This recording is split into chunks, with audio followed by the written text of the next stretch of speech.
agradeço aqui a presença de todos vocês. Vamos dar continuidade, no nosso evento. Nós temos aqui hoje a presença da professora Marinete de Souza. Ela é professora adjunta na Universidade Federal de Mato Grosso, campus universitário do Médio Araguaia, e no programa de pós-graduação em estudos de linguagem do campus de Cuiabá. Ela tem licenciatura em letras, português e literatura, mestre em estudos literários pela Universidade Federal de Mato Grosso, doutora em literatura de língua portuguesa, investigação e ensino pela Universidade de Coimbra, organizadora da coletânea Pedro Casaldáliga 2022 e membro do projeto português de papel vinculado ao CLEPU. Depois nós temos a Flávia Amparo. Flávia Amparo é doutora em letras vernáculas, área de concentração em literatura brasileira. Atualmente é professora titular do Colégio Pedro II e professora associada da literatura brasileira da Universidade Federal Fluminense. Integra o corpo de docente do programa de pós-graduação em ensino de literatura da UF e o mestrado profissional em práticas de educação básica do CPI. Sua pesquisa tem concentrado na área de literatura, do letramento literário, com foco na formação do leitor literário e na proposta de pensar uma poética para o ensino de literatura. Publicou livros na área de criatividade e interdisciplinaridade pela editora Pedro e João, e na área de criatividade e interculturalidade pela editora CRV. No campo literário, lançou 2 títulos da coleção essencial da Academia Brasileira de Letras, em parceria com a Biblioteca Nacional, sobre Mário de Alencar e Luiz Murat. Organizou também pela Global Editora as melhores crônicas de Josué Monteiro. Em seguida, nós teremos a Tereza Ramos de Carvalho. Tereza é doutora em literatura pela Universidade de Brasília, UNB, mestre em literatura pela Universidade de Brasília, graduada em letras pela Universidade do Tocantins e pós-doutora em ensino e formação de professores de línguas e de literatura na Universidade Federal do Norte do Tocantins. Professora adjunta do Magistério Superior na Universidade Federal de Mato Grosso, pesquisadora na linha de crítica da história literária e de literatura e ensino, coordenadora do projeto de extensão Literatura, Leitura e Ensino. Literatura é do GPELL, do Programa de Pós-Graduação em Letras da Universidade Federal do Norte do Tocantins. Possui experiência com a Universidade Aberta e como coordenadora de polos e como tutora presencial da UNB pelo Palmas. Possui experiência em educação básica, ensino médio, ensino superior e especialização na área de letras, com ênfase na literatura brasileira e portuguesa, literatura regional comparada, infanto-juvenil, teoria da literatura e língua portuguesa. Vamos dar início, então, é com vocês, tá? Vamos apreciar. Olá, bom dia. Então, inicialmente, eu quero agradecer a coordenação desse projeto, especialmente a professora Vânia, por ser membro do projeto, que tem que até o momento me trouxe muita experiência. O meu trabalho é sobre o livro A Condessa de Vesper, do Aloísio de Azevedo. Antes de começar a leitura do texto propriamente dito, eu quero ler um fragmento aqui da obra, porque esse texto, antes de receber o nome de Condessa de Vesper, tinha por título Memórias de um Condenado. Então, há um capítulo 0 em que o autor intitula Memórias de um Condenado, e nesse capítulo ele narra ter recebido uma carta de um condenado. Então, o que ele diz que ficcionalizou a história desse condenado. Então, é uma estratégia narrativa bastante usada, não é? A gente encontra agora recentemente na Ana Maria Gonçalves em Um Defeito de Cor, não é? Já com um documento, não é? Aqui seria uma carta que ele recebe de uma idosa, e ao final da narrativa ele reinsere a idosa dizendo que ela seria mãe de um cocheiro. Então, a carta diz o seguinte, eu vou ler aqui o primeiro parágrafo.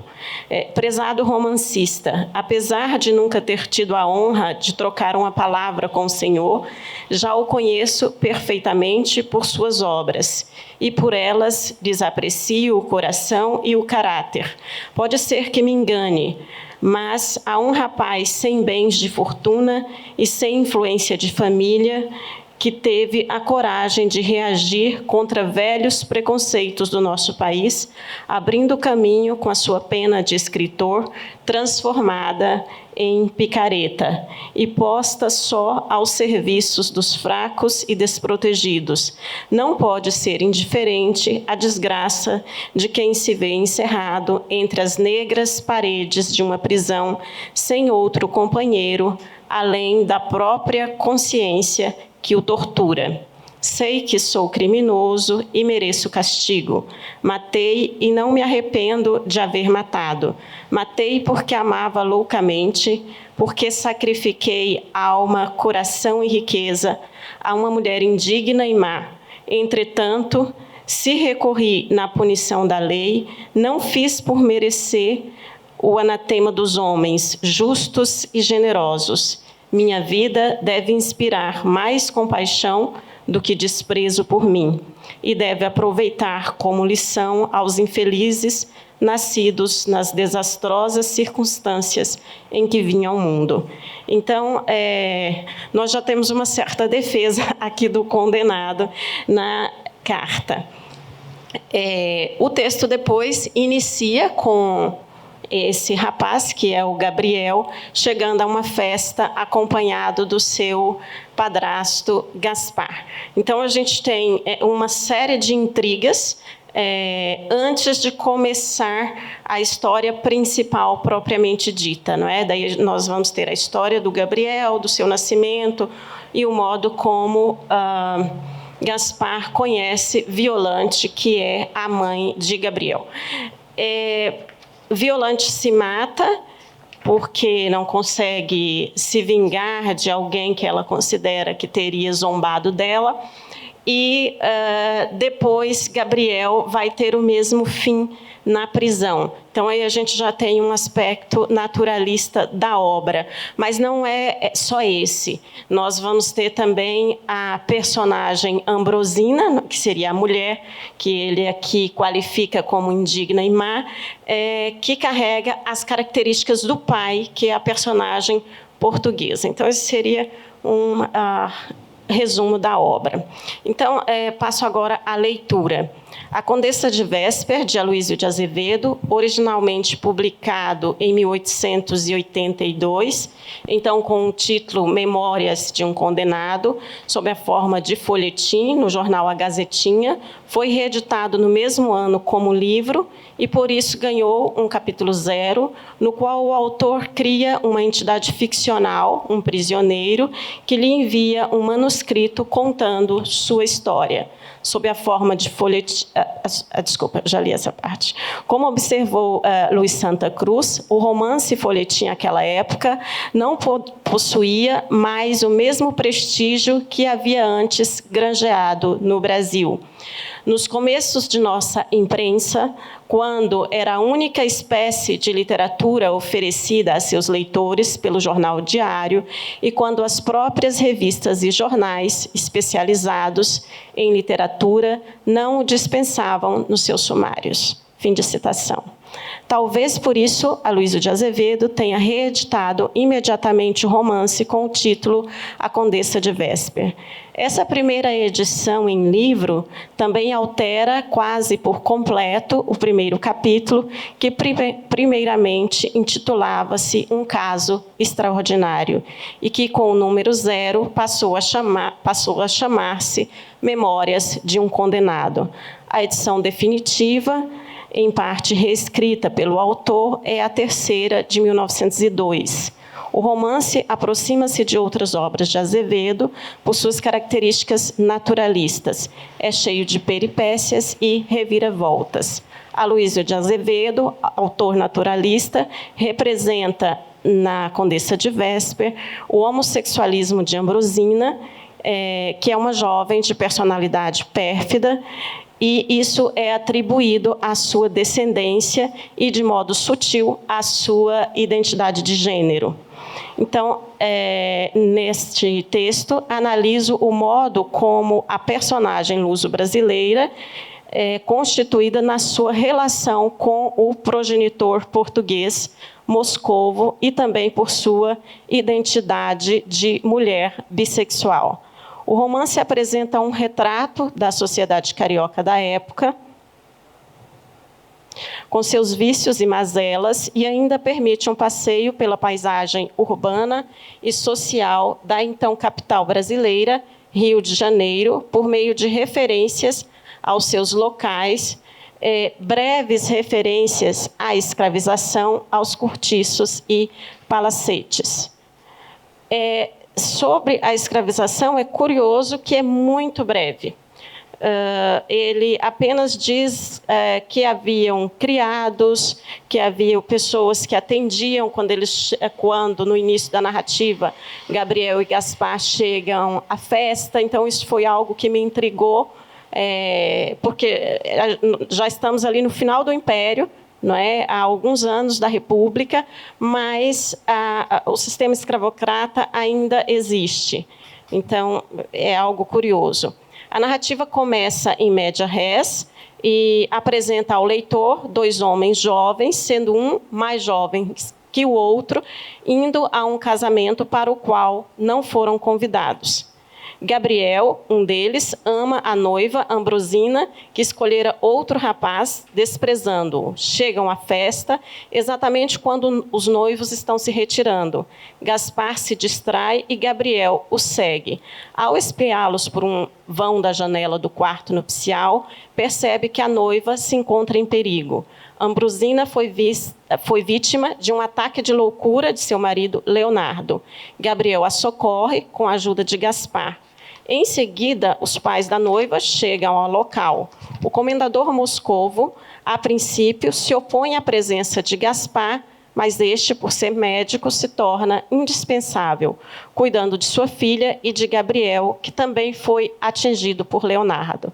A esse ponto, o narrador interrompe a narrativa para explicar os motivos da animosidade entre o comendador Moscovo e Gaspar.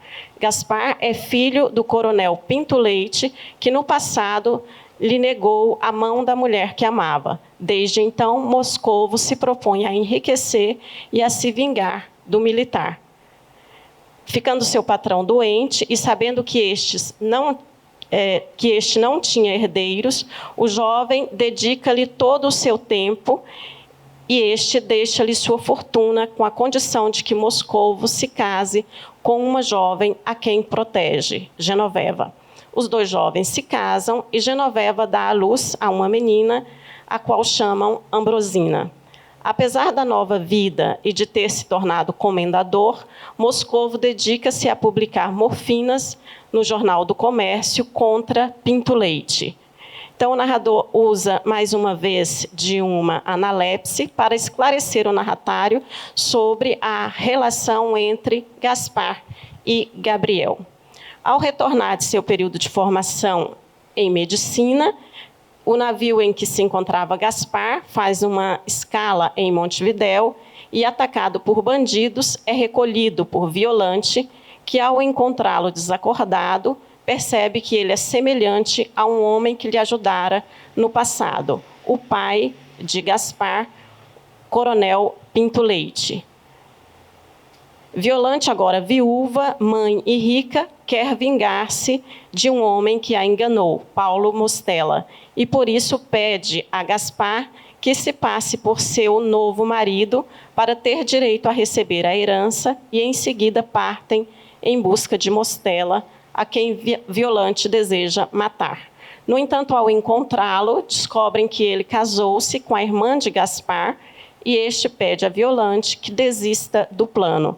Ela prefere matar-se com um punhal de família e, ao fazê-lo, pede a Gaspar que dê a arma a seu filho Gabriel e que se ocupe da educação do rapaz. Gaspar volta ao Rio de Janeiro para cuidar de seu pai e, mais tarde, tendo concluído o curso de Direito, Gabriel une-se a eles. Então, retomando a questão das personagens, para Ferrara, a personagem carrega uma personalidade social com um núcleo essencial, que comporta normas, condutas e ideologias. Há ainda uma outra camada, que é o texto ao qual a personagem se ajusta. No caso específico da Condessa de Vésper, o romance foi publicado sob a forma de folhetim, e as fugas e mudanças de Ambrosina se ajustam às peripécias esperadas desse tipo de suporte, o jornal, e aos intervalos entre uma parte e outra da história. No que diz respeito ao autor, Fanini afirma que os textos folhetinescos de Aloysio de Azevedo foram considerados menores porque respondiam àquilo que o público esperava, textos com algum caráter romântico. Por seu turno, o público esperava narrativas naturalistas. Ao usar de ambas as estratégias, faz de sua obra algo hibridizada, de maneira que não se pode dizer que se trata de uma obra homogênea, conforme Fanini. Além disso, a obra de Aloysio de Azevedo reflete as contradições ocorridas no fim de um período de escravização sem indenização aos ex-escravizados e manutenção do regime patriarcal e autoritário ao mesmo tempo. Conforme a autora, as mudanças que aconteceram nessas décadas não romperam totalmente com o passado, e é nesse sentido que podemos entender o hibridismo da produção aloysiana, refletindo simultaneamente o passado que persiste e o novo que se impõe, que seria o liberalismo. A diversidade encontrada na conjuntura da obra de Azevedo comporta, por exemplo, Uma Lágrima de Mulher, publicada em 1874, que é essencialmente romântico, e O Mulato, cujas características tendem ao naturalismo. A variedade presente na obra de Aloysio de Azevedo demorou a ser reconhecida pelos críticos. Luiz Morando constata que estudiosos como Lúcia Miguel Pereira, Álvaro Lins e Alcides Maia coincidiram em classificar parte da obra de Aloysio de Azevedo como romântica e parte como naturalista, e também identificaram uma certa hibridação entre as duas escolas literárias em sua obra. Por outro lado, encontramos em Azevedo uma tensão entre o sistema escravocrata e o liberalismo, o romantismo e o naturalismo.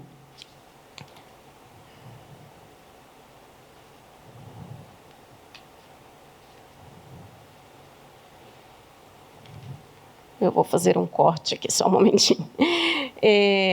Então, pensando na personagem Ambrosina, eu passo a discutir um pouquinho a sua identidade de gênero, não é?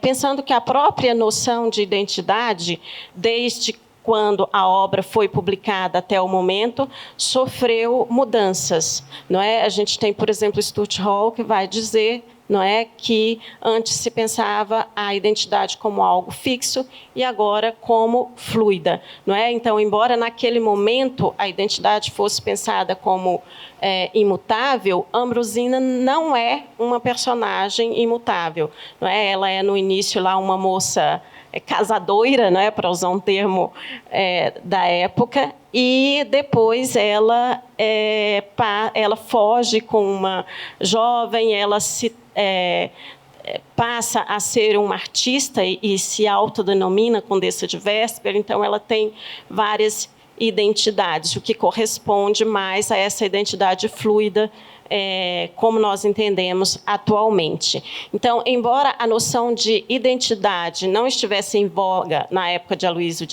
na época em que Aloísio escreveu A Condessa de Vésper, encontramos, por um lado, uma personagem masculina, de nacionalidade portuguesa, heterossexual, que passa de caixeiro a comendador. Então, aqui nós já temos uma mudança identitária de uma classe para outra, mas que mantém seu caráter vingativo do início da narrativa até os dias que antecedem a sua morte. Seu desejo de vingança tem início quando o coronel Pinto Leite o ridiculariza como pretendente da sua filha, citando a obra. O pobre moço desceu as escadas cambaleando, ébrio de confusão e sufocado de cólera. Esse moço era um punhado danos mais tarde, o jovial e próspero comendador Moscovo. Fim de citação. Temos também a Ambrosina, filha de Moscovo, na qual, segundo o autor, Moscovo vive. Ela muda de atitudes, até mesmo de identidade de gênero, quando se descobre pobre e casada com um homem que fora internado em um hospício por tê-la atacado, antes de que o casamento fosse consumado. Sobre a simbiose entre as identidades das duas personagens mencionadas, o narrador comenta no capítulo do Espólio do Comendador, a respeito de Ambrosina. Abre aspas. Era o comendador Moscovo quem estava ali a sonhar. Era plena mocidade. Não como o ambicioso caixeiro de taverna, mas como uma vaidosa rapariga de coração mal educado. Fim de citação. Ambrosina pode ser analisada pelo viés dos estudos de gênero, visto que ela performa, por algum tempo, a identidade heteronormativa e, por certo ponto de vista, é mencionada pelo narrador como aquela que atrai e foge com uma adolescente, mas também como uma mulher que se casa, refuta o matrimônio e exerce a prostituição. Retomando os argumentos sobre a personagem portuguesa, Moscovo não poupou esforços para se tornar rico, inclusive casando-se com uma jovem de quem não gostava, porque ela era pupila do seu patrão, que morrera sem herdeiro e decidira deixar-lhe seu espólio. Contudo, enquanto Moscovo assemelha-se mais a uma personagem tipo, o rapaz pobre, que passou a fazer parte da burguesia emergente, Ambrosina nasceu rica e não se imaginava em outra situação. Por isso, opta pelo casamento com um jovem que julga mais habilitado a lhe dar o que desejava. Mas não se apega às convenções sociais, desde que consiga aquilo que quer. Sob a personagem convergem dois elementos fundamentais: ser mulher e ser filha de um português de caráter duvidoso. A personagem é, assim, um ente em ação e, por isso, sofre mudanças ao longo do discurso romanesco. Ao pensar a constituição da personagem, recorremos a Bakhtin, que não a liga estritamente nem aos caracteres psicológicos, nem aos sociológicos, mas a um conjunto deles. A essência da personagem não seria a identidade individual, porque, para ele, a noção de consciência subjetiva, individualizada, em relação à personagem, é uma ideia falsa. Em Ambrosina, encontramos várias faces do feminino para sua época. Jovem, calculista, leitora de romances estrangeiros, considerada em idade própria para as núpcias, amante, vedete, prostituta e lésbica. Mudam os papéis sociais que assume, permanece seu egoísmo e volubilidade. Bakhtin defende ainda a natureza inacabada da personagem. Ele baseia tal natureza nos discursos da personagem e naqueles com os quais ela entraria em contato. Um terceiro elemento que se relaciona à personagem no pensamento do autor é que ela seria um ponto de convergência, ou melhor, abre aspas, um tipo especial de conteúdo literário. Tratar-se-ia, segundo ele, de um conjunto de vozes específicas e inespecificáveis. Ainda que o narrador de A Condessa de Vésper atribua a origem do caráter duvidoso de Ambrosina à sua origem e à sua opção sexual, ao longo do texto, a personagem se reinventa. A caracterização da personagem é feita a partir do modo como a mulher era pensada no século XIX. Abre aspas. Ambrosina era uma mocinha pálida, de cabelos negros e crespos, lábios sensuais, dentes muito brancos, mãos finas, compridas e transparentes, um todo linfático. Tinha os ombros estreitos, levemente contraídos, como por uma constante sensação de frio, os braços longos e fracos. Inicialmente, a jovem se aproxima da personagem Gabriel, mas algum tempo depois ele descobre que ela é noiva. Gabriel, como Ambrosina, também é retratado à maneira naturalista, tem a personalidade passional e não aceita que Ambrosina lhe tenha mentido. Eu digo naturalista porque ele carrega essa personagem passional da mãe, então seria uma espécie de algo hereditário. Gabriel é uma espécie de informante do narrador que inicia o livro com uma espécie de prólogo no qual conta ter recebido manuscritos de um condenado. O narrador lê a história do condenado e, segundo narra, a ficcionaliza. Ou seja, a história é contada sob o ponto de vista de Gabriel, que não é o narrador, mas seu intermediário.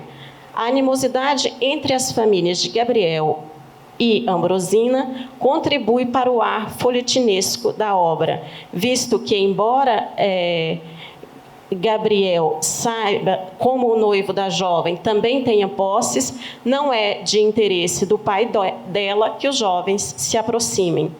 A caracterização de Ambrosina opõe-se inicialmente à do pai, porque, apesar de serem ambos ambiciosos, quando jovem, o pai é retratado como trabalhador e Ambrosina como ociosa.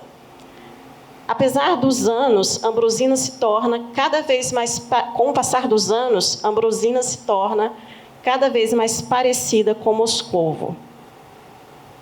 Abre aspas. E por um natural fenômeno de atavismo, Ambrosina reproduzia, com as modificações correspondentes às suas circunstâncias individuais, todos os sonhos de ambição e delírios de Moscovo.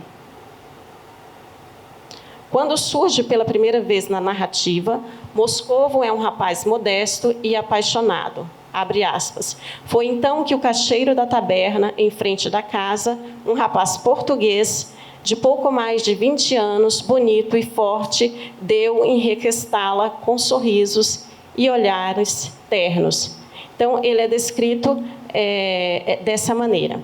Após pedir à jovem a quem ele deseja em casamento, e obter a resposta negativa de seu pai, Moscovo se torna vingativo. Diz o narrador, ao sair da casa do coronel, Moscovo jurou vingar-se, atravessou a rua, apoplético, e, metendo-se no cubículo que lhe servia de quarto de dormir, atirou-se ao catre com uma explosão de soluços. O narrador acompanha a vida de Moscovo desde a sua primeira aparição na narrativa, quando se interessa pela filha do militar, até o seu falecimento.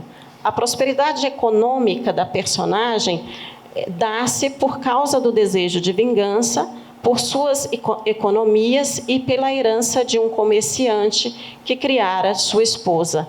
Passados anos, o narrador nos apresenta a personagem no seguinte estado, abre aspas, e Moscovo revia-se na própria prosperidade, imponente na sua barriga esticada e egoísta, a destilar todo ele um ar petulante de fartura e proteção. Continua. Moscovo começava a presenciar a realização de seus dourados sonhos de vingança. Já era rico, respeitado, estava em vésperas de ser comendador e em breve seria milionário, ao passo que o marido da outra, no caso da mulher por quem ele foi apaixonado, o pobre empregado público não passava ainda de miserável chefe de seção e continuava a medir o seu ordenado pelas despesas indispensáveis da casa. Então, a partir daí, Moscovo se dedica a publicar morfinas em jornais contra o pai de Ana, por quem ele foi apaixonado, e a trabalhar para que Alfredo, marido dela, perdesse o emprego. Como comendador, ele oferece bailes e reuniões em sua casa e, como pai, faz todas as vontades da filha. Com a sua morte, descobre-se que ele tinha muitas dívidas. Sua família, incluindo Ambrosina, fica na pobreza. Ambrosina, como o pai, recusa esse lugar social e vai viver com Gabriel, porque nessa altura ela descobre que Gabriel é rico e exige que este lhe dê uma vida confortável. E mais tarde ela foge, então, com Laura, filha do caixeiro de Gabriel. Após a morte de Laura, Ambrosina retorna ao Rio de Janeiro, agora com uma nova identidade, como artista e sob o pseudônimo de A Condessa de Vesper. Após o fim do sucesso, ela vai se dedicar à prostituição e mantém um relacionamento com Dom Felipe, que não recebe sobrenome, e o narrador menciona que Dom Felipe seria membro da família imperial. Então, ele cunha o brasão da Condessa de Vesper. Considerando que Aloysio de Azevedo é um autor naturalista e que, por isso, tributa as características negativas de Ambrosina ao fato de ser filha de Moscovo, única personagem portuguesa da obra, tratamos aqui, então, dessas diferenças, desses dois elementos naturais que o autor tributa à personalidade negativa de Ambrosina, a homossexualidade e ao fato de ser luso-brasileira. Então, essas duas características destacariam as características naturalistas da obra. Embora ainda tenha aqui algumas partes, eu finalizo por aqui, porque acho que com essa retomada do objetivo já apresentei aquilo que eu desejava. Muito obrigada.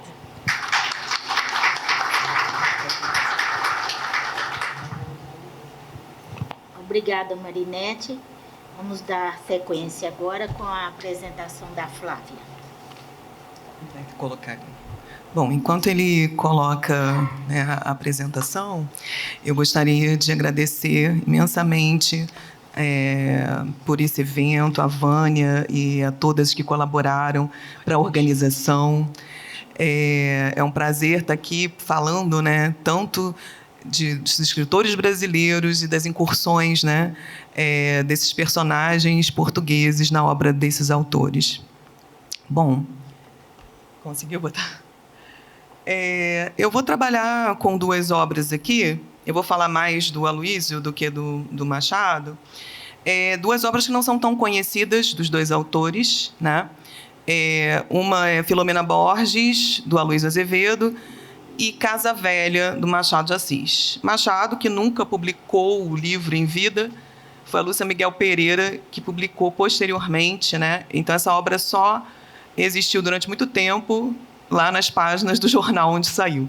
Ambas as obras foram publicadas a partir de folhetins em jornais e, no caso do Aloísio, ele vai publicar em livro em seguida, né? Machado nunca publicou em livro, né? Foi a Lúcia que publicou. Então, são duas obras de uma época muito próximas. Então, uma foi publicada do Aloísio em 1883 e a do Machado em 1885, né? Então, praticamente dentro desse mesmo período. Bom, deixa eu ver se está passando aqui. O título, né, da minha apresentação, Incursões do Real na obra de Machado de Assis e Aloísio Azevedo. Incursões porque, de fato, são praticamente invasões desse real, não apenas na obra, mas da obra invadindo a realidade, né, no caso do Aloísio. Então, o primeiro ponto, né, quando foi publicado no folhetim aqui, né, da Gazeta de Notícias, Filomena Borges, tem aí o período em que foi publicado, né? Só que antes dessa publicação, praticamente o Aloísio faz uma espécie de assalto à realidade. O que ele vai fazer? Ele vai distribuir 2.000 cartões de Filomena Borges pela cidade do Rio de Janeiro. Tá? Então, Filomena Borges convida e agradece. Depois eu vou mostrar o convite para vocês. E as pessoas que recebem esse convite, então são várias pessoas na cidade, elas começam a perguntar quem é essa Filomena Borges. E dizem as más línguas que as mulheres ficaram muito intrigadas quando os seus maridos receberam esse convite, ainda mais porque eles não sabiam dizer quem era. E aí a mulher ficou com a pulga mais atrás da orelha ainda. Porque quem é essa Filomena? Eu não sei, eu não faço ideia. E aí muitos casamentos, né, quase foram terminados por conta do Aloísio Azevedo fazendo essa brincadeira, né? Como se não bastasse essa distribuição dessa Filomena Borges que ninguém conhece, ninguém sabe, no jornal, antes da publicação, né, do folhetim, existia uma crônica chamada Balas de Estalo, em que participavam vários jornalistas da Gazeta, né? Dentre esses jornalistas, são todos com pseudônimos, né? Eu coloquei ali alguns, né? Então, o Ferreira de Araújo, que era o dono do jornal, era Lulu Sênior. O José do Egito é o Valentim Magalhães. O Décio, alguns vão dizer que é o Demerval da Fonseca, mas não tem certeza. O Zigue-Zague, o Henrique Chaves, e o Lélio Machado de Assis. E todos eles vão contribuir com essa história, porque o Lulu Sênior, que é o dono do jornal, ele vai escrever a primeira notícia dizendo: olha, recebi um cartão de uma mulher, né? Caramba, sou muito importante, né? Estou um pouco intrigado com a aventura que me distribuíram em papel. Eu vou dar conta ao público, parte por modéstia, parte por desejo ver se acho quem me põe a coisa em pratos limpos. Há 2 ou 3 dias recebi pelo correio um envelope cortado no canto, um cartão de visitas com este nome, Filomena Borges. Como na véspera tinha eu deitado balas de estalo, acreditei modestamente que Filomena Borges era uma admiradora do meu talento e confesso que não me causou grande abalo essa manifestação, porque tenho recebido outras mais ruidosas. Então, ele começa a dizer que ela provavelmente está encantada pelos seus talentos, né? Então, eles vão, gente, fazer com que essa personagem acabe, né, todo mundo achando que é uma pessoa de verdade. E eles vão continuar com isso, né? Então, não vou ler tudo porque não vai dar tempo, mas ele vai dizer, né? Faça, pois, Filomena, uma experiência, alugue um dos meus quartos por hora, de dia ou de noite. Se der bem, tome uma assinatura e está tudo arranjado. Devo preveni-lo de que fumo, bebo e jogo, tudo com moderação, mas, enfim, confesso que jogo, bebo e fumo. Fora isso, muito bom rapaz, amigo do seu amigo, capaz de dar-lhe, como diz o senhor Tomás Ribeiro, a própria camisa ficando risonho e nu. Não cores, Filomena, que inverso, não há coisas indecorosas, e assim por diante. E eles vão alimentando, né, essa conversa, porque logo em seguida, né, um outro personagem, que aqui é o Décio, né, que a gente não sabe se é o Demerval, ele vai dizer: a esta hora deve o Lucênio ter sofrido um pouco na sua reconhecida imodéstia ao saber que a sua gabolice de homem bonito e querido das damas acaba de perder 50% depois das balas de ontem, trazendo a público o fato de ser distinguido com o cartão de visita da excelentíssima senhora Dona Filomena Borges, quis dar a entender, com tanta vaidade quanto a presunção, que era ele o único objeto dos sonhos, dos pensamentos daquela dama, bonita, talvez espirituosa, com certeza. Ora, o que não contava o Lucênio, naturalmente, era com a profusão de cartões que acaba a ilustre dama distribuir pela cidade. E aí, de fato, as pessoas vêm, porque não são só eles que participam disso, a cidade inteira está curiosa para saber quem é ela. E ele continua, né? E aí, depois do Décio, vem o zigue-zague também, continuando com o diálogo, e assim eles vão fazendo até chegar ao Machado, tá? E aí o Machado praticamente cria ali um diálogo, né, que a Filomena vai procurar, ele fala: por favor, meu nome está na lama, você diga que eu sou uma pessoa de respeito. E o Machado, então, cria praticamente uma espécie de um conto ali, falando que essa senhora pediu para que ele intervisse, né, e dissesse ali que ela era uma boa pessoa, uma pessoa de bem. Bom, gente, depois disso tudo, é que o Aloysio Azevedo vai dizer: olha, Filomena Borges é o folhetim que eu vou publicar e tal. Então, depois que toda a cidade está nesse alvoroço, ele vai dizer, então, o que é, né? Para que veio. E aí ele vai contar ali quem é Filomena e tal, da sua história, enfim, né? Não hei de inventar nem esconder coisa alguma. A verdade aparecerá nua e limpa, ainda que tenha de arcar com o ressentimento de algumas pessoas. Lógico, depois disso, eu imagino que a cidade tenha querido, né, matar, né, o Aloysio Azevedo, depois de toda a confusão que ele criou. E é interessante ele falar essa coisa da verdade, né, da verdade nua e tal, porque não tem nada de verdade aqui, né? Praticamente, com essa questão de um romance que é quase como um experimento, né? É um experimento social esse romance, porque ele vai mexer, ele vai provocar, né, toda aquela sociedade. E a gente lembra da estátua, né, da famosa estátua, né, do Eça de Queiroz, sobre a nudez forte da verdade e o manto diáfano da fantasia, né? Então, de certa maneira, é quase como se esse escritor quisesse colocar essa verdade, né, nua, mas, ao mesmo tempo, trazendo uma ficção que não era da realidade, né? Bom, e aí, há algumas questões que vão aparecendo, porque a Filomena começa a aparecer, gente, em várias páginas dos jornais, não só da Gazeta, como, por exemplo, uma pessoa foi deportada, eu acho que era Filomena Borges. É esse o caso, né? Filomena Borges chama para ficar o nome da polca burlesca, dão o nome de Filomena Borges. No meio de notícias ali sobre cura de gonorreia, aparece: Filomena Borges diz que irá no domingo 28 do corrente à festa do oitavário de Nossa Senhora da Penha. Então, assim, completamente fora, né? Cadáver. Ontem foi arrojado um cadáver à praia, estão dizendo que é da Filomena Borges. Então, até nas páginas policiais, eles começam a levar isso, gente, sabe? Esticar ao máximo essa ficção, né?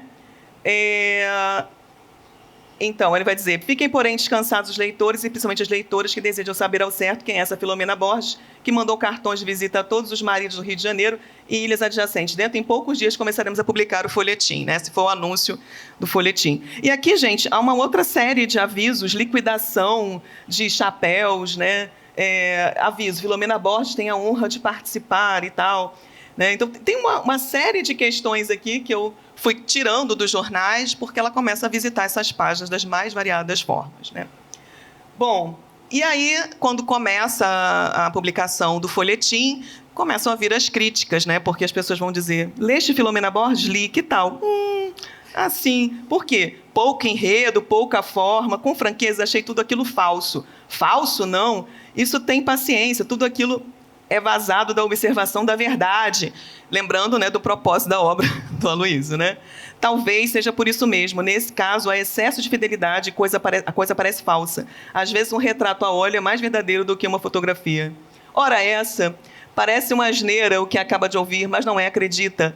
Nada é inverossímil como a própria verdade. E o livro em si, de fato, é um livro de muitas peripécias, porque o Borges, né, a Filomena Borges vai se casar com o Borges, que é filho de um português, um cara que está extremamente rico, Só que ela demora a consumar o casamento porque ela só quer mesmo os bens do Borges. Só que a partir do momento que o Borges começa a viajar para vários lugares, lugares exóticos, a viverem assim situações totalmente folhetinescas, né? Ela começa a se apaixonar por ele quando ele assume outros papéis, do tipo, eu vou sequestrar você, não sei de onde. Ela, sim, me sequestra, ele sequestra ela lá no lugar. Então eles começam a viver aventuras das mais variadas, né? E a partir disso, então, ela se apaixona pelo marido depois que eles acabam vivendo uma vida que não é realidade, né? Que é uma vida totalmente folhetinesca. Aqui é o convite, gente. Filomena Borges convida e agradece, era só isso que constava no convite. E eu vou colocar aqui um pequeno capítulo que eu acho curioso, porque aparece uma personagem portuguesa que a gente não espera que apareça no livro, né? Então, o que acontece, gente? Nesse caso aqui, a Filomena está vivendo uma vida exótica, fazendo espetáculos no Cirque du Verre, em Paris, e ela faz praticamente uma performance de dançarina e cantora brasileira, né? E o marido dela, gente, está interpretando um homem selvagem.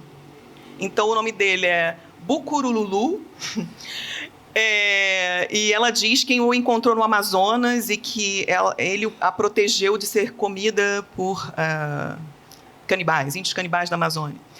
E ele faz esse perfil por quê? Porque ela era muito sedutora e vários homens iam até o vestiário lá, né, onde ela ficava, e queria abraçar, beijar, e o Burukululu ali, né, o Burukululu ali, acabava evitando que ela fosse assediada por outros homens. E aí ela recebe uma visita muito interessante, exatamente nesse capítulo que ele vai chamar de segredos do bastidor, né, de bastidor.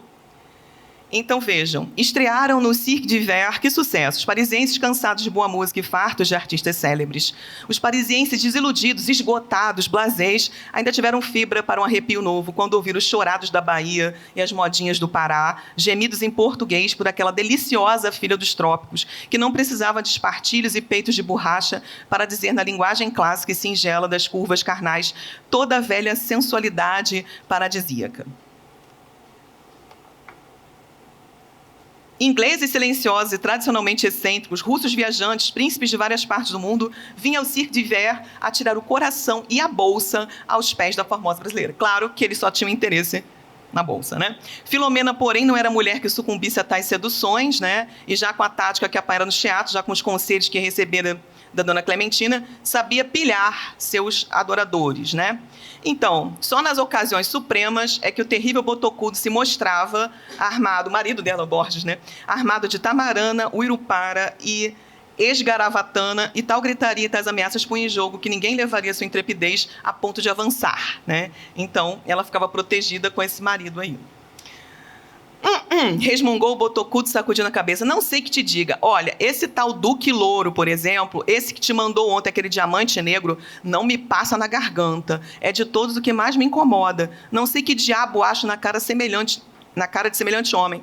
Nessa noite, já no teatro, quando ele se preparava para entrar em cena, e o marido metia no pescoço o seu barulhento aiucará, feito de búzios e dentes de animais ferozes, foram surpreendidos por uma voz que da porta do camarim dizia no melhor português: é permitido cumprimentar a formosa brasileira? Ou seja, o Duque Louro, né, gente, que aparece aí no teatro atrás. Ele deu um diamante negro para ela na noite anterior e aparece ali para seduzi-la, né?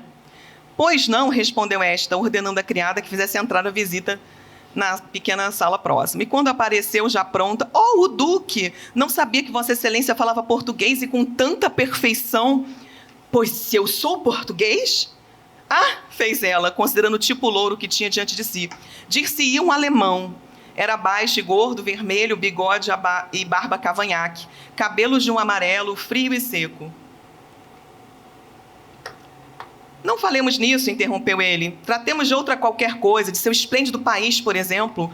O senhor Duque conhece o Brasil? Não, nunca fui ao Brasil, mas tenho lá muitos parentes e amigos. Parentes? Na corte ou nas províncias? Na corte. Então devo conhecer alguns deles, eu sou filha da corte. É inútil insistirmos, não conhece, com certeza. É uma família de estrangeiros. Balbuciou Filomena, tornando-se mais cortês, porque havia já suspeitado quem vinha a ser aquela incógnita visita.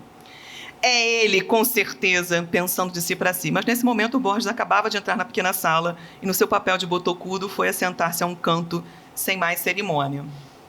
E aí, né, gente, ele vai querer abraçá-la e tal, e conforme ele se aproxima, o botocudo se mete no meio, ele fica, e o que ele vai fazer se eu te der um beijo?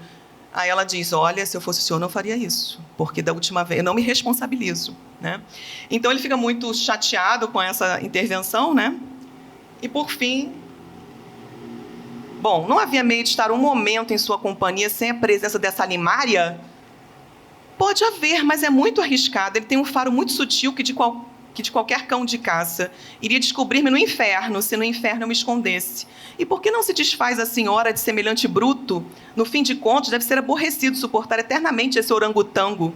Se lhe estou dizendo, senhor Duque, que o demônio do bicho tem faro, era fazer presente dele ao Museu Zootécnico de França, em nome do imperador de seu país, que é um sábio. Então, aqui, né, gente, a gente sabe das experiências que eles fizeram por aí pelo mundo afora, principalmente na Europa, né, de exibir pessoas como se fossem animais, né, tanto que eles tiravam, seja da América, seja da África. Então, era essa a sugestão que esse duque estava fazendo aqui para ela, né. Mais tarde, pode ser que aceite seu oferecimento, pois quando quiser, estou às suas ordens, acrescentou a ilustre visita, erguendo-se e tomando a mão de Filomena para depor um beijo. Mas o Borges afastou da mulher, metendo-se entre os dois grosseiramente. Esse animal não me deixa pôr o pé em ramo verde, pensou o fidalgo, saindo contrariado depois de cortejar a brasileira. Borges acompanhou até fora da porta e, ao voltar para junto da mulher, disse-lhe esta, conheces? Quem? Esse tipo? Não! O Dom Luís, homem! Que Dom Luís? O Dom Luís de Portugal, ora essa! Pois é ele. Gente, então aqui o Luís Azevedo está sugerindo que o rei de Portugal, que era exatamente nesse período, 1883, era o reinado, né, Dom Luís I, que eu vou botar aqui a imagem dele, né? Realmente, ele parece, né, um alemão, né? Ele estaria ali em Paris, né, seduzindo mulheres ali. E dizem as más línguas, né, gente, que esse rei chamado O Popular, ele saía pela noite com pseudônimos, né, tentando se esconder ali, e era um namorador. E a mulher dele era uma italiana daquelas, né, Dona Maria Pia de Saboia, disse que ela já criou muitas confusões por conta disso, mas, enfim, era assim, né? Então, eu acho que o Aloysio Azevedo, de certa maneira, conhecendo, né, um pouco do perfil do monarca português, acrescenta simplesmente, gente, o rei de Portugal dentro do seu romance, né? Então, aqui a gente tem uma personalidade real se infiltrando na ficção e essa personagem, Filomena, se infiltrando na realidade, né? Então, são caminhos de mão dupla aqui, né? Bom, passando para a questão machadiana, essa realidade para o Machado é uma questão mais complexa, né? E no caso de Casa Velha, a gente percebe, acho que Lúcia Miguel Pereira também percebeu, vários elementos da própria autobiografia de Machado nessa história, né? A história é em primeira pessoa que era normalmente uma forma utilizada pelos românticos, né? Naturalmente pelos românticos, em relação à tentativa, né, de uma proximidade maior com o público, e Machado usa da primeira pessoa em muitos dos seus romances, mas com um outro propósito, né? Não necessariamente de dar aquela ideia de que, olha, o que eu estou contando aqui é realidade, mas muitas vezes fazendo uma brincadeira com personalidades reais e, às vezes, com a própria história. No caso, esse livro, né, ele vai abrir falando, né, até em primeira pessoa, é um padre que está narrando a história em primeira pessoa. Aqui está o que contava há muitos anos um velho cônego da Capela Imperial. Não deseja o meu maior inimigo o que me aconteceu no mês de abril de 1839. Lembrando que 1839 é o ano do nascimento do Machado, né? Tinha-me dado na cabeça escrever uma obra política, a história do reinado de Dom Pedro I. Até então, desperdiçara algum talento em décimas e sonetos, muitos artigos de periódicos e alguns sermões que cedi a outros, depois que reconheci que não tinha os dons indispensáveis ao púlpito. No mês de agosto de 1838, li as memórias que outro padre, Luís Gonçalves dos Santos, o padre Perereca chamado, escreveu do tempo do rei. E foi esse livro que me meteu em brios. Achei-o seguramente medíocre e quis mostrar que um membro da igreja poderia escrever coisa melhor, né? Então, ele está simulando aqui um membro da Igreja Católica escrevendo um livro tentando superar um outro membro da Igreja Católica. Esse é um membro real. Então, ou seja, o membro ficcional ali, né, da Igreja, querendo impor ali uma obra mais eficiente e melhor do que um membro real. Então, essa obra realmente existe, né? É esse livro aqui, do padre, Memórias para servir a história do Reino do Brasil, divididas em 3 épocas.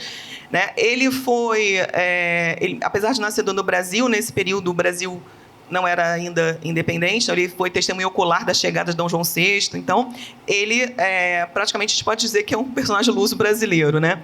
Na própria apresentação, ele se coloca assim, né? Pois que, apesar da minha linguagem rude e pouco ornada, o coração e o afeto de verdadeiro português, sempre submisso e leal à sagrada pessoa de Vossa Majestade, tal, como o mais humilde e vassalo. Né? Então, Machado diz que, de certa maneira, a partir desse personagem, ele vai discutir isso. Mas o que é mais interessante, gente, é que o padre escreveu uma outra obra chamada O Celibato, porque havia uma discussão nesse período, né, entre o padre Perereca e o padre Feijó, sobre a questão do celibato da Igreja. Só que Machado não vai citar essa obra, só que o livro inteiro vai tratar da questão do celibato a partir do momento que esse padre vai se apaixonar pela personagem da história, que é Lalau. E não só esse padre vai se apaixonar pela Lalau, como no meio de uma conversa entre o personagem do padre e o filho da dona da casa, ele puxa um volume de um livro na biblioteca chamado História Fiorentina, de Benedetto Varchi, e ele diz: será que esse aqui é um exemplar que a Igreja arrancava as últimas páginas lá no seminário? Não, está tudo aqui, de como o bispo de Fano foi tratado pelo cardeal Farnese. Farnese era filho ilegítimo do Papa Farnese, né? Então, ele... mas é uma história imunda, não vale a pena contar. E bota de volta o volume e continua a história. Na biblioteca de Machado de Assis, a gente encontra essa História Fiorentina de Varchi. Não é um exemplar truncado, é um exemplar que tem as páginas todas. E nessas páginas, simplesmente, o bispo de Fano, de 24 anos, né, foi visitar, né, o cardeal Farnese, e nessa visita ele é trancado lá nos aposentos do cardeal e ele é violentamente estuprado pelo cardeal, a ponto dele morrer 3 dias depois, tal foi a violência do ato. Machado não vai se aprofundar nisso, ele vai apenas colocar uma espécie de vamos dizer assim, um hipertexto, né? Então ele coloca ali o link, procure o leitor se você quiser, mas ele estava exatamente discutindo essa questão do celibato na Igreja, e não é à toa que ele vai começar falando do padre Perereca. Mas veja, ele aponta para uma obra, mas ele vai discutir outra. No meio da história, ele vai acrescentar uma outra obra que ele não vai dizer o que está escrito ali, ele só vai indicar a página, o capítulo, para que o leitor procure. Né? Então, é quase como esse diálogo muito interessante aqui do Machado. Um outro ponto, né, aqui é onde foi lançado, né, o Casa Velha, no jornal A Estação, que foi o mesmo jornal em que ele vai publicar o Alienista. Né? Então, é muito interessante que Machado tenha deixado de lado esse romance, mas se a gente for pegar esse romance e comparar com Dom Casmurro, tem vários aspectos muito parecidos, muito próximos dessa história, né? Sabendo também dessa coisa do seminário, dessa questão, né, do Bento, vai largar praticamente, né, o seminário para se casar, porque a Igreja não aceita, né, esse casamento do padre. Enfim, várias questões que a gente pode discutir. Aqui eu trouxe um pequeno trecho do romance, né? Veja só, comecei logo a recolher os materiais necessários a esse padre, né? Jornais, debates, documentos públicos, e a tomar nota de toda parte e de tudo. No meados de fevereiro, disseram que em certa casa da cidade acharia, além de livros que poderia consultar, muitos papéis manuscritos, alguns reservados, naturalmente importantes, porque o dono da casa, falecido desde muitos anos, havia sido ministro de Estado. Compreende-se que esta notícia me aguçasse a curiosidade. A casa, que tinha capela para uso da família e dos moradores próximos, tinha também um padre contratado para dizer missa aos domingos e confessar pela quaresma. Era o reverendo Mascarenhas. Fui ter com ele para que me alcançasse da viúva a permissão de ver os papéis. Então, essa viúva, né, na história, é a dona Antônia, que é viúva, matriarca, e a gente vê várias viúvas e várias matronas, matriarcas, em praticamente quase todos os romances de Machado, né? Então, em Ressurreição a gente tem a viúva, né? Que é a personagem principal. Na história A Mão e a Luva, a gente também tem a matrona, Dona Valéria, que impede o casamento da Estela, né? Com o filho. A gente tem Dona Maria da Glória, de Dom Casmurro. A gente tem várias personagens aqui. Eu já falei da Yaya Garcia. Em Helena, a Helena é uma agregada dentro da casa da família Vale, que é uma família super importante do comendador, né? Em que ela se sente ali também como essa agregada. E Machado, como a gente sabe, a família dele foi agregada de uma família muito importante na Chácara do Livramento, ao contrário do que as pessoas dizem, né? Ah, Machado nascido no Morro do Livramento, mas ele nasceu numa chácara de pessoas riquíssimas. E vejam, o marido da Dona Maria José, né, que é a madrinha do Machado, era ministro do Estado. Ele foi ministro da Guerra e também foi ministro da Marinha, né, que é o Bento Barroso, que é isso daqui. Então, Bento Barroso Pereira, ele era ministro. Então, essa viúva, né, que foi praticamente a madrinha do Machado, batizou o Machado e que ele viveu, praticamente os pais viveram na Chácara do Livramento, ela era esposa de ministro do Estado. Né? E, inclusive, eu encontrei uma publicação de quanto é que a Dona Maria José começou a receber de pensão pelo marido. E era um valor, assim, gente, exorbitante para aquela época. Né? Então, era uma mulher de muitos bens, de muitas posses, que vai morrer quando o Machado tem 6 anos de idade. Né? Então, de certa forma, até os 6 anos de idade, Machado conviveu muito ali naquele ambiente dessa família praticamente que está fazendo parte da história do Brasil, né? E não é à toa que a gente tem esse romance chamado Casa Velha, que não só simboliza essa casa antiga, né? Que também tinha uma capela particular. Toda a questão aqui que é descrita nesse início do romance tem tudo a ver com essa casa original ali da Dona Maria José Barroso, né? Então, é muito interessante essa repetição desse tema também na obra do Machado, de viúvas e de agregados, né? De toda aquela dinâmica ali. E Casa Velha é também essa nossa casa velha do Brasil, né? Então, é bem interessante a gente pensar. E eu acho também interessante porque o Barroso, né, o Bento Barroso Pereira, era mineiro, nascido no Arraial do Tijuco, né, hoje conhecido como Diamantina.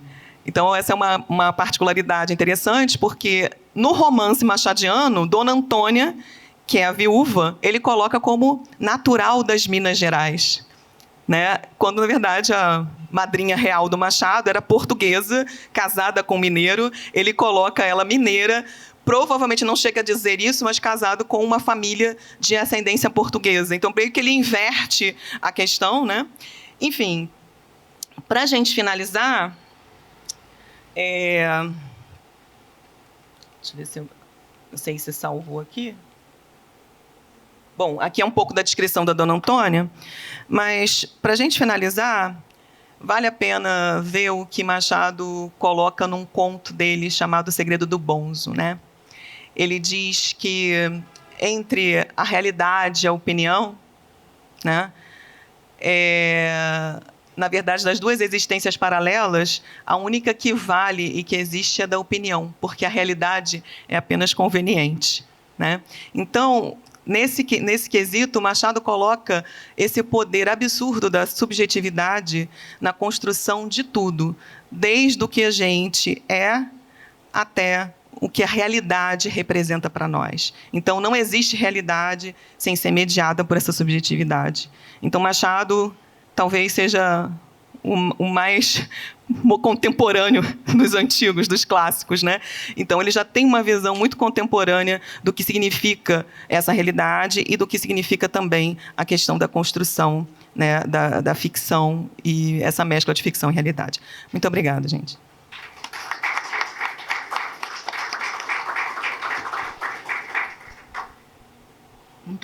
Muito obrigada, Flávia. Vamos passar agora para a Tereza. Bom dia. Eu quero agradecer aqui a organização do evento. É a minha primeira participação nesse projeto. Eu fui convidada pela Marinette em 2019, se não me engano. Ela comentou sobre o projeto Português de Papel e eu fiquei muito interessada. Eu falei, olha, eu quero participar. E ela me indicou, a coordenação me aceitou e agora eu estou aqui com a leitura do livro do Bernardo Ellis, Chegou o Governador. É um romance que, embora o próprio autor não o considere um romance histórico, ele é marcado pela história de Goiás, da cidade de Goiás, primeira capital do estado de Goiás.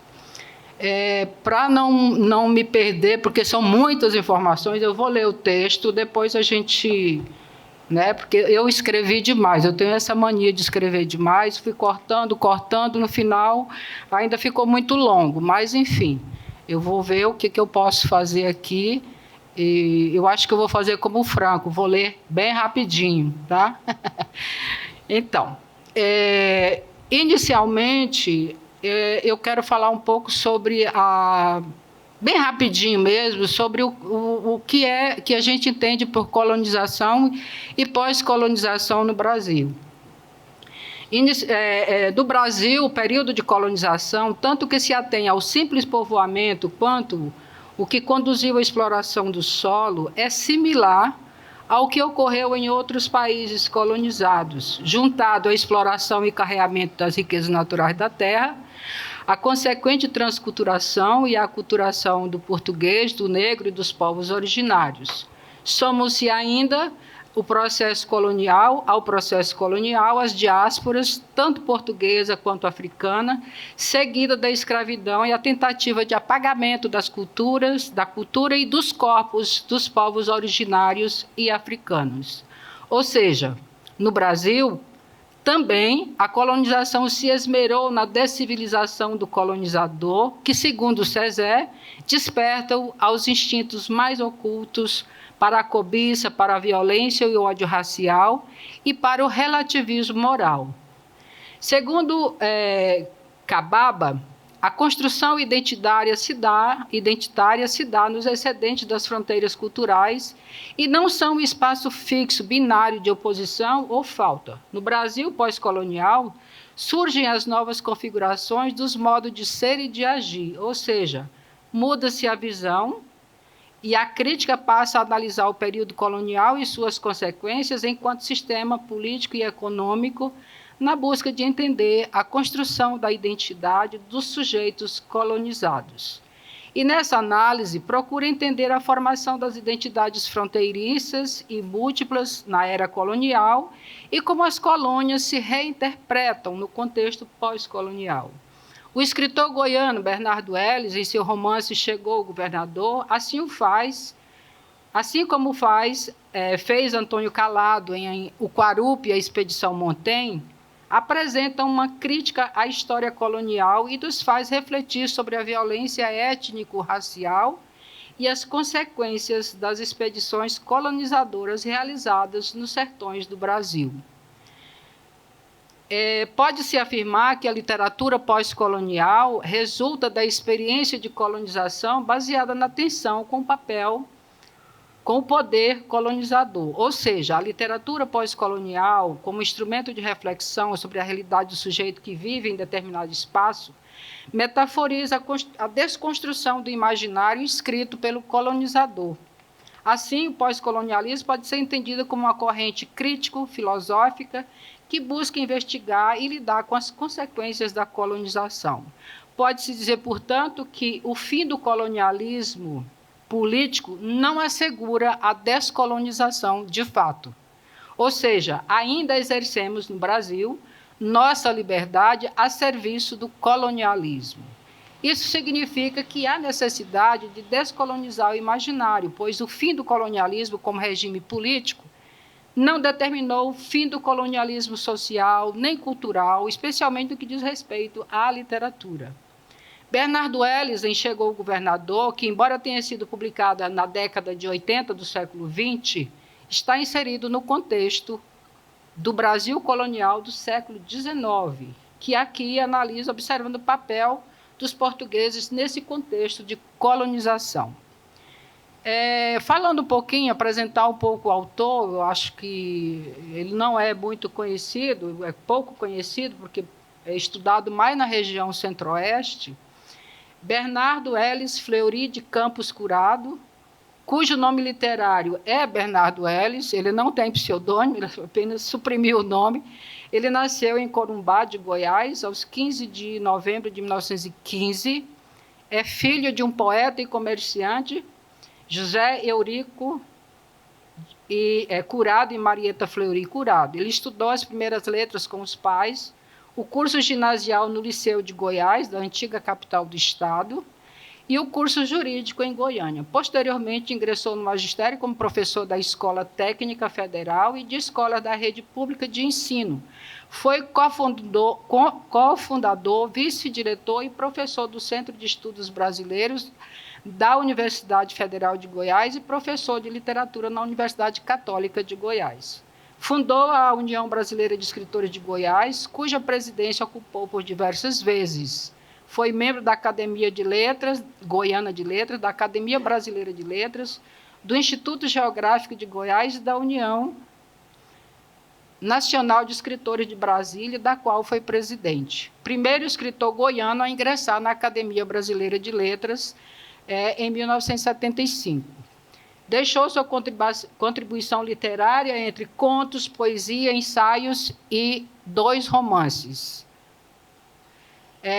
Ele é mais conhecido por seus livros de contos, com as publicações de Ermos e Gerais, que recebeu uma crítica muito positiva do próprio Guimarães Rosa, Caminhos e Descaminhos, Veranico de Janeiro, Caminhos dos Gerais, André o Louco, que é uma novela, e ainda escreveu poesia. Ele publicou um livro de poemas intitulado A Primeira Chuva, em 1955.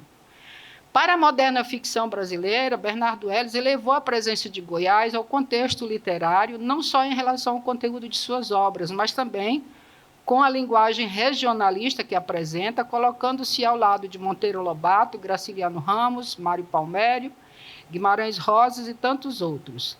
Em 1956, estreia como romancista com a publicação de O Tronco, obra de estreia de Bernardo Ellis como romancista, um sucesso literário em Goiás, e suscita polêmica entre os críticos que confundiam o romancista com um historiador, porque nessa obra ele trata da Chacina do Tronco, um evento ocorrido em 1919 no norte de Goiás.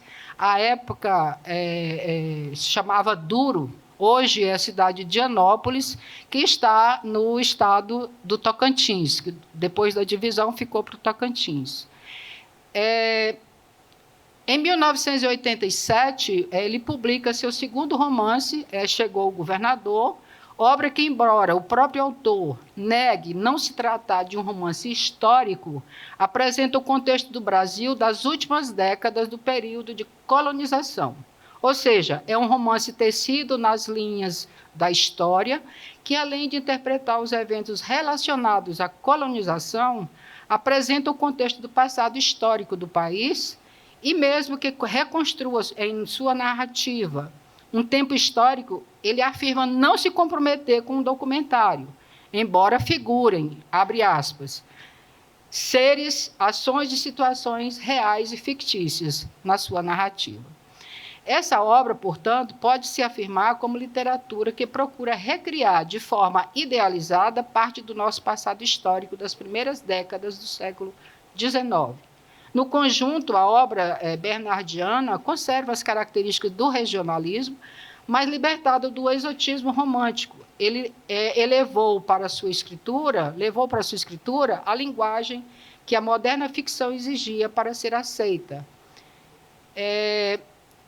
A sequência dos fatos é clara e muitas vezes o narrador, o autor, se oculta nos personagens, fazendo por eles a narrativa como elemento de intermediação entre a cultura letrada e as culturas da oralidade. Em alguns momentos, o narrador prende-se mais aos aspectos locais no que se refere à linguagem e aos costumes. A narrativa de Chegou o Governador se desenvolve em torno de uma desconstrução da narrativa colonial, ou seja, passa a ser narrativa escrita do ponto de vista do colonizado e que, embora tenha sido publicado no século XX, apresenta um olhar crítico de um autor sucedâneo à independência da colônia, que se manifesta sobre um conjunto de análises históricas, econômica, sociológica e política a partir da construção do Estado pós-colonial. Nessa narrativa, eles apresentam uma crítica ao colonialismo e, com isso, nos desperta a necessidade de rompimento com a colonização do pensamento em relação ao colonizador. Para Césaire, por exemplo, né, ele fala muito, Aimé Césaire, sobre a questão do colonialismo. Ele afirma que o colonialismo desciviliza tanto o colonizador quanto o colonizado. Então, no Brasil, o colonialismo foi revestido de exploração desenfreada, de imensas massas humanas, se susteve pela violência, pelo genocídio, pelo racismo e descivilizou simultaneamente colonizador e colonizado. Chegou o governador, em muitas situações, aponta essa violência. A obra foi publicada em 3 edições, a primeira de 1987, a última em 98, pela editora José Olímpio. Dessas edições, apenas a terceira, né, a gente encontra nas livrarias. E ele é lido, esse texto é lido e analisado por pesquisadores da região centro-oeste do país, especificamente do estado de Goiás e da UNB, da Universidade de Brasília. E, quanto à crítica, a obra bernardiana tem sido matéria de crítica para Gilberto Mendonça Teles, Benjamin Abdala Júnior, Carmo Bernardes, Nelly Novaes de Almeida, Moema de Castro Olival, Alfredo Bose, dentre outros. Então, essa obra tem sido matéria de pesquisa a outros pesquisadores contemporâneos da região centro-oeste do Brasil. A maioria dos estudos estão voltados a analisar a interlocução da narrativa literária com fatos históricos ocorridos na região, pano de fundo do romance. Cito aqui alguns trabalhos pesquisados na rede, né? A gente encontra no domínio público alguns trabalhos sobre a pesquisa sobre essa obra. Chegou o governador, o caso emblemático de um discurso ficcional que buscou subverter o discurso histórico dos pesquisadores Leandro Rocha Rezende, o triunfo da ficção, o trânsito entre a história e a literatura, por Átila Silva Arruda Teixeira, dissertação de mestrado, Por Essas Estradas o Homem Voa nas Asas de uma Fantasia, História e Ficção, e Chegou o Governador, e o ensaio Poder, Dominação, e Chegou o Governador, escrito por Cristiane Roque de Almeida. E o último estudo realizado sobre a obra Chegou o Governador Chegou o Governador, de Bernardo Ellis, um romance trançado na história, na teia da história, por Itanei Campos. Ele pertence à Academia Goiana de Letras, Itanei é poeta. O que significa que a obra continua em evidência, embora seja regionalista e lida no eixo Goiás, Brasília e Tocantins. Nesses estudos, os portugueses de papel não são evidenciados, eles são citados como parte do enredo, uma vez que figuram nas narrativas como personagens históricos. Não diria que a obra de Bernardo Ellis é um êxito continuado na memória da literatura brasileira, pois ainda não alcançou outros espaços, outras regiões. Ainda é literatura do beco. Na apresentação, o próprio autor, na apresentação dessa obra, ele informa que, apesar de ser um romance urdido, com os mesmos fios da história, tenta ir mais além ao interpretar fatos passados ou reconstruir globalmente um tempo perdido, sem maiores comprometimentos com o documentário. No entanto, percebe-se que certo equívoco nessa afirmação, pois figuram na narrativa seres reais e fictícios, ou seja, a narrativa está inserida num contexto entre 1804 e 1809, na Vila Boa de Santana de Goiás, a primeira capital do estado de Goiás, atualmente cidade de Goiás. Ela foi uma época Goiás Velho, agora ninguém mais aceita que se chame Goiás Velho, né? É cidade de Goiás. Que fora o segundo maior produtor de ouro do Brasil. O primeiro foi aqui em Vila Rica, né, gente? Depois por lá. na segunda metade do século XVIII. No entanto, no período entre 1804 e 1809, Vila Boa passava pela fase de maior decadência de sua história colonial, com a produção quase extinta e sem quaisquer outros rendimentos, o que levou à redução da população, ao abandono dos pequenos povoados, e nesse abandono jaziam também as fazendas agrícolas de criação de gado circunvizinhas. Sem trabalho, sem condições de estudar e sem meios para sair da região, muitas pessoas eram impelidas para a vadiagem e a prostituição. Por outro lado, as pessoas que detinham algum recurso eram guiadas pela inveja, pela intriga, pelo ócio e pobreza de espírito. Mesmo assim, nesse cenário decadente, quase totalmente isolado, a cidade mais próxima era o Rio de Janeiro, Belém e Salvador, a mais de 1.000 quilômetros de distância, né? E para chegar na cidade de Goiás se ia em lombo de mula. A roda só apareceu em Goiás em 1820, na cidade de Goiás. Então, era uma viagem do Rio de Janeiro para Goiás, era 6 meses, no lombo de burro. Imagina a dificuldade que era, né? Então, é um isolamento muito grande. Agora não mais, graças a Deus, né? Então, o distanciamento entre as cidades era total. Não havia estradas ou rios navegáveis, nem transporte de rodas. O único meio de transporte eram cavalos e mulas, raríssimas ainda por cima naquele tempo. Goiás só viu mesmo, isso eu já falei, né, a roda em 1820. Mesmo com todas as dificuldades, no prazo de 10 anos, a partir do descobrimento das catas auríferas, o arraial foi elevado ao estatuto de vila, com seu conjunto arquitetônico apresentando a mesma configuração atual. Se vocês conhecerem Goiás, vocês vão perceber que não mudou muita coisa. Só os arredores, né? O centro continua com a mesma configuração. Construíram casas, isso é próprio dos portugueses, construíram casas, pontes, igrejas, sobrados, estradas, chafariz, calçar as ruas, né? Passeio público, e, além de calçarem e retificarem algumas ruas, criaram também um centro urbano dotado de certo conforto civilizado, nos quais vinham morrer, num derradeiro lampejo, os reflexos da Lisboa dourada de Dom João V ou do afã urbanístico do soberbo governador Pombalino. Tentou-se reproduzir a pátria distante nesse perdido centro urbano, mas o que resultou, afinal, foi a mistura de sublimações europeias, africanas e indígenas.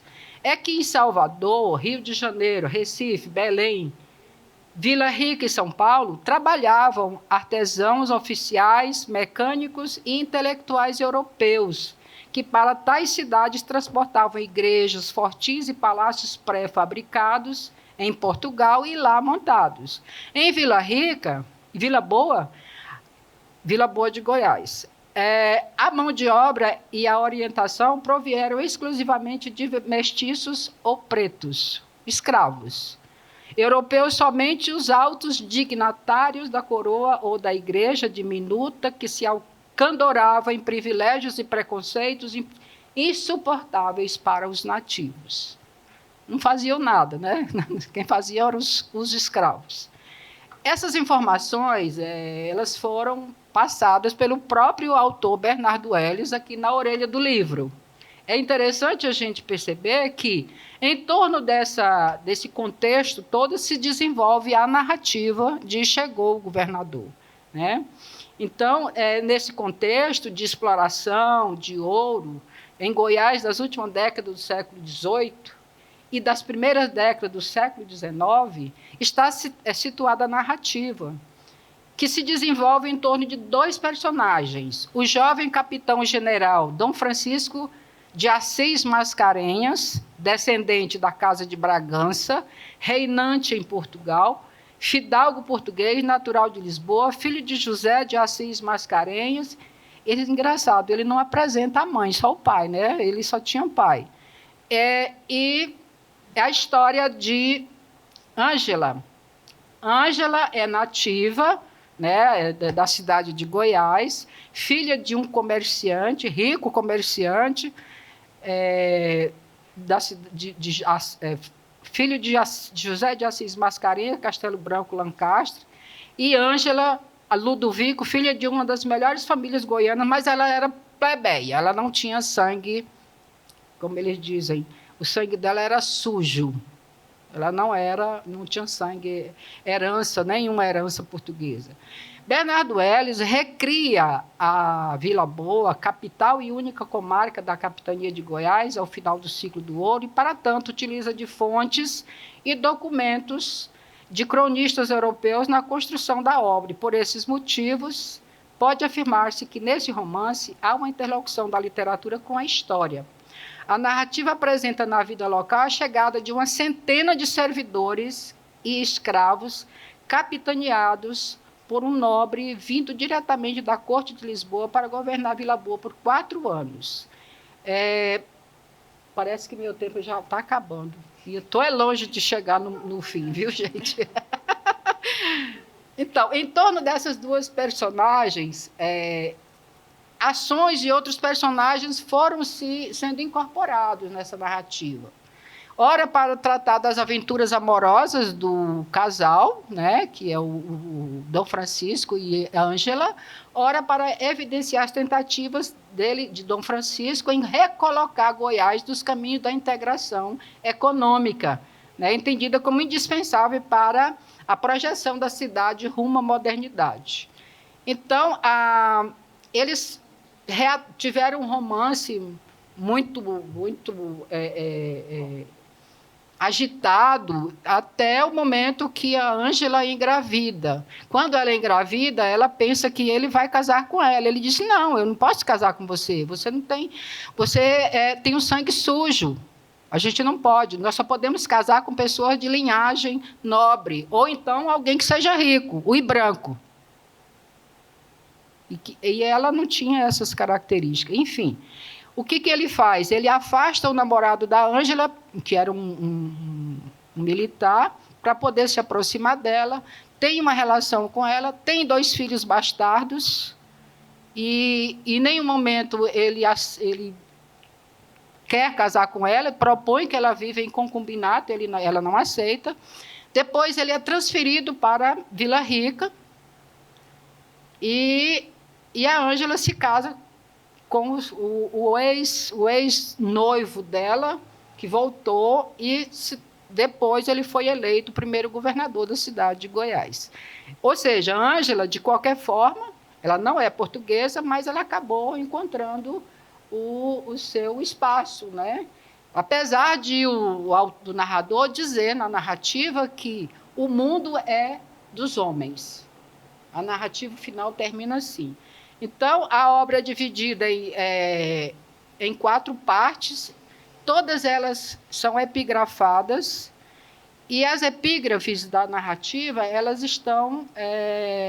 contemplam, o autor, Bernardo Ellis, ele procura relatos de viagens de vários pesquisadores e cronistas que vieram posterior a esse período para analisar a população, que são os cronistas, são naturalistas, com uma visão muito preconceituosa, são europeus, com uma visão muito preconceituosa sobre essas regiões e, principalmente, sobre as pessoas, que eles diziam que eram preguiçosas, lápis e tudo de ruim.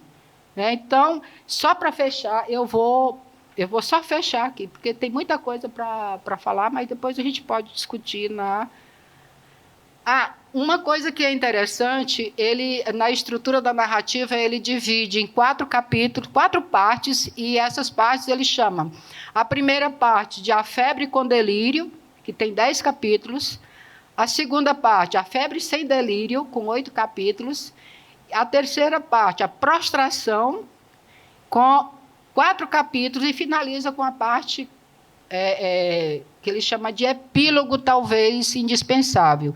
Nessa parte, ele vai apresentar fragmentos de relatos de viagens e o fim que cada um desses personagens teve, o que foi que eles fizeram após isso. Então, os portugueses, os personagens mais importantes aí, que são muitos personagens portugueses que, na verdade, eles só aparecem lá como personagens históricos. Eles não têm muita referência sobre esses autores. Se a gente quiser, tem esses personagens, a gente tem que pesquisar separadamente da história. Então, mas aí eu tenho o personagem central, que é o Dom Francisco de Assis Mascarenhas Castelo Branco da Costa Lancastre, quarto conde de Sabugal, senhor dos Passos de Sabugal e de Palmas, nono alcaide mor de Óbidos e Celi, descendente de um ramo da Casa Real de Bragança, participante da alta nobreza portuguesa, vinha por capitão-general da capitania de Goiás para governar por 4 anos. Então, aqui, depois, tem um outro que eu acho que é interessante a gente falar, que é um outro personagem que era muito estranho nessa narrativa, que é o Afonso Henrique de Algodres. Ele era português de nascimento, grão-mestre da Irmandade, Bom Jesus dos Passos, da Matriz. Era um homem pequeno, magro, de fino e recurvado nariz, cabelos ralos num crânio cheio de manchas arroxeadas, homem que vivia pelos tristíssimos olhos de rebrilhar de febre, sempre tossindo e tomando rapé, um feixe de ossos, um esqueleto ambulante e falante, que mesmo por tanto tempo longe da sua querida beira, continuava com ela constantemente na cabeça. Era opositor empedernido das ideias dos estrangeiros que dominavam a vida portuguesa. Principalmente, ele odiava o Marquês de Pombal. Era hipócrita, porque, ao mesmo tempo que ele dizia que ele defendia a limpeza de sangue, ele não concordava que os portugueses de origem casassem com brasileiras. Ele era o homem que tinha 5 mulheres e mais de 20 filhos. Então, já estão me mandando parar. Meu tempo acabou. Depois a gente continua. Tá? E tem outros personagens que são só citados na narrativa. Tá bom? Obrigada, gente. Nem finalizei, gente.